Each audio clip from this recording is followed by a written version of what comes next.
So Japan ranked 18th in the world, the Netherlands 8th in the world. But after 45 minutes and a bit, no goal, 0-0. You're looking at a couple of opportunities, and we will talk a little bit more about them. Oral, Tony, and Andrew are still with me. And Andrew said, well, they are no longer my dark horses. No, I just had to use it. From what I've seen, I'm going to curious. Even darker now. No. It's just a game where both teams are figuring that we don't want to risk anything. So if you notice, Netherlands playing for the first 2/3, the field vertically divided in 3/3. They play nothing centrally there because they're conscious that if we lose the ball here, Japan will counter us. So they play through the sides and go up, and then they'll have everybody there. When they lose it, they pressure. Japan, the same thing, try to work on the sides, and that's just what it is. If Netherlands is going to score, it's going to be from set pieces where they have that. Yeah. Every time you say Netherlands, in my mind, for some reason, it's like a Belgium team. Every time you say Netherlands, I feel like it's Belgium they're playing, and I want to say De Bruyne, you're a duck. You coaches enjoy this kind of tactical tussle. From the sideline, not watching. Ricardo, stop it. Does it come back to what we were saying about playing more not to lose than to win? This is an example of that. Isn't it, though? Yeah, I remember a game, I think the first game I did for this World Cup, South Korea, Czechia. It was a total opposite of this game. Both teams wanted to seize the ascendancy and try to get the early result. But what if this way is your way to try to win? Yeah, it's boring to the spectator. Which is what I was going to ask you, Tony. I mean, it is a style of play, whether we like it or not. And some people will bore you to death and then win World Cup. I'm about to say it's tournament football, and they have a mission. It's tournament football, you know. It's tournament football. So they're both playing tournament football. The objective is to advance and to the next round, exactly. Sweden and Tunisia in the group. Would both of these teams be thinking that, all right, if we get a point out of this, then we are right? That's I think that's where they are. I think that's exactly where they are.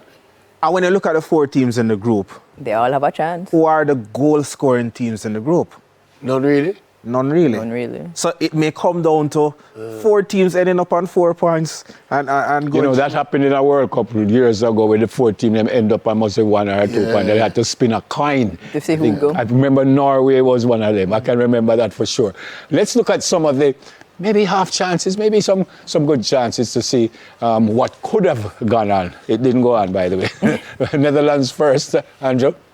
Yeah, ball in from Oral's favourite player, Cody Gakpo, to Daniel Malen. Very good to hold off the defender and turn to get a shot. But again, Zion Suzuki, who plays for Parma in the Serie A, pulling off a good save here. Ball hit hard, but directly at him, but very good to make that save. And again, this is where I say the Netherlands have an advantage. All their corners have been like opportunities because of that height difference against the Japanese. Here we go again. Tony, great goalkeeping, poor finishing. What is it? Great goalkeeping. Marlon chance, as he said, was a good chance that he took on the half turn. Hit it kind of straight at him with power. Again, this was almost a point blank header. I think when it comes to the set pieces, Suzuki is going to be the one to really keep Japan into it. And then as the game goes on, hopefully they will open up and not be so cagey. Yeah, I was going to ask that now. How do coming from this, looking at each other, I call it a feeling out period now. When you go to the second half now, you think... You feel out for 48 minutes. I think what is happening now? I think both of these teams recognize that this is the main contender. Which is what I was saying. So if you get a point out of this... Both of us will be okay. For sure. Yeah, I think that's the approach. Yes, I don't see much changing for the second half in this game. Because again, the first game of a tournament, objective first one is can we get out of the group? Yeah. And some teams will look, I want to get out of the group in this position rather than this position. And these two being the 2 higher ranked teams. I was expecting a little bit more from the Japanese in terms of keeping possession. On the ball, I was expecting a little bit more from... Sometimes you'll hear coaches will be playing a game and they'll say, well, I don't know much about the next team, so I'll be doing so and so. Yeah. You can't say that in the World Cup because you're supposed to know You're supposed to see the everything. teams all the way If we through, can sit here and know everything Then for you everybody, they're supposed to. The draw came out in December, so since December, You know your teams would have group. been Of course, scoring I every suspect I single was thing. reading, they even tell the goalkeepers we get a penalty. Piert when got to your right, you know. It's era of analytics. And technology has brought about that because, again, like back in the 80s, early 90s, you would have surprise players because nobody would be seeing him. Now you have access anymore, to every single football game. Okay, let's look at what Japan did in front of the Netherlands goal. Who you thought played the better football? If you had, if I stick you up and say, tell me who played the better football, all right, for this 45 minutes. Who you thought played the better football? We're looking at some chances. We saw what Netherlands did. That one will go over the bar. So. I think probably Netherlands slightly in terms of, the intent. I like to look for intent, Even if the execution is not what it ought to be, but you look for intent, especially in a close encounter with not much between them. Was there any player that you thought that stood out in the first half, Tony? Gatpo.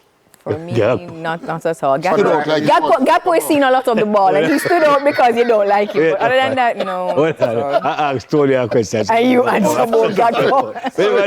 Tony. Other than Suzuki, the goalkeeper for Japan, not really. Pretty boring first. By the way, if you never hear what him say him stand out because he want to come off.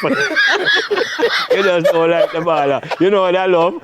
Him lick all two. Hey, score all two. I was saying that when I was watching the game. The only thing left out now is that Gakpo score. I have to go apologize to them. Apologize to the viewers. I have to apologize to everybody.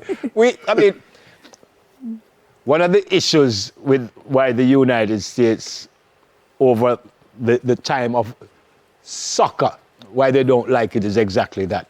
So you play 90 minutes plus and you don't even get a shot. And the people say, what is? They need scores. No, man, we need goal for score. You ever watch baseball? What for say? No, but that's called the American pastime, which surprises me. I'm glad you brought that up because basketball, you have to shoot within 24 seconds. Right. Ice hockey, as you look, you see pucker fly all about. But football, you sit there for 2 hours. The first and only baseball game I watched ended scoreless. First and only. Right? By the way, it can't end scoreless. They go to extra innings. We're going to go for a break and come back.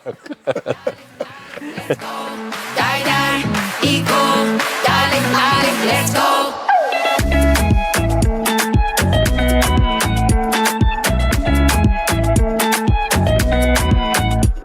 Come follow your desire. When there's a will, there's a way.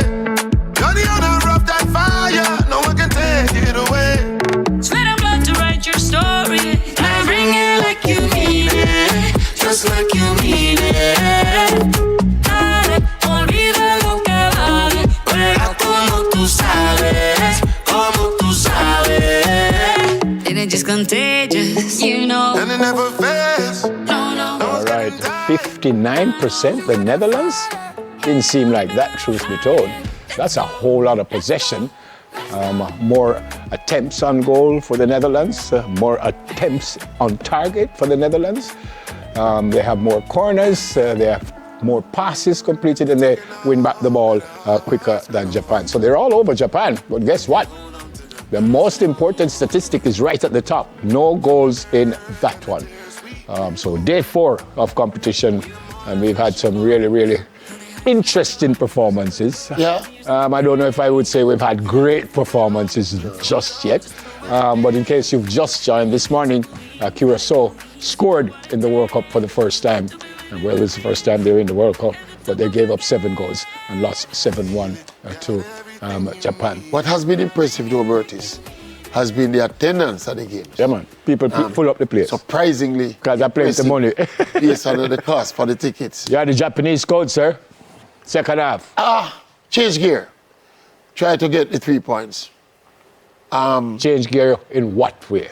A little bit more on the front foot. Maybe, play with a little bit more pace, a little bit less patience. You're the Netherlands coach. I'm the Netherlands coach.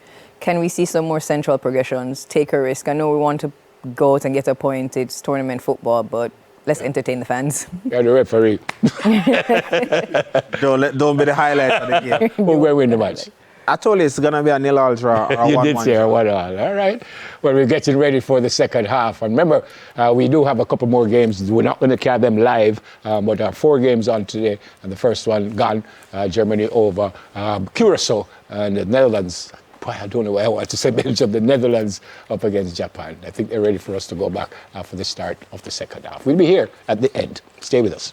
Start of the second half huddle.